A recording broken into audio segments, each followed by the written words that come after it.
આવી સારી કસુંબો મૂવી બન્યા છતાં લોકો થિયેટર સુધી નથી જતા, તો આનું રીઝન શું? હવે જ્યારે અમે બહાર આવ્યા છે ત્યાં લોકો કહે છે કે યાર આપણી સભ્યતા, આપણી સંસ્કૃતિ, આપણું રૂરલ, આપણા રૂટ્સ તો આપણે બતાવતા જ નથી. હિસ્ટ્રી કરીએ, કંઈ કામ કરીએ, તેમ કરીએ, પણ આ બધા મૂવીઝને બજેટ માગે છે યાર. આ કસુંબો 15 કરોડના બજેટે બનાવી પડી છે. આવી ફિલ્મો બીજા ઇન્ડસ્ટ્રીઝમાં 200, 250, 300, 500, 600 કરોડની બને છે, જેના રિઝલ્ટ જોઈને આપણે કહીએ છીએ કે અલા યાર આવું કર્યું. આદિપુરુષનું કહો છો?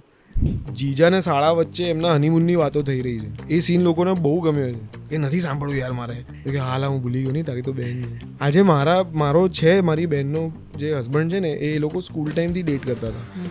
મારી બહેનને આઈસ્ક્રીમ ખવડાવવા લઈ જવાના બહાને હું મળાવતો હતો એમને નાનપણમાં. મને તો મીડિયાના લોકો એવા મળે છે યાર કે સાહેબ કાલે જ જોઈ તમારી ફિલ્મ ફોન પર. એક સેલ્ફી હું નથી પડાવતો. મેં તો ભલે ચર્ચા થતી બહાર કે આને એટીટ્યુડ છે, આજે તું તમારે યાર 100 રૂપિયા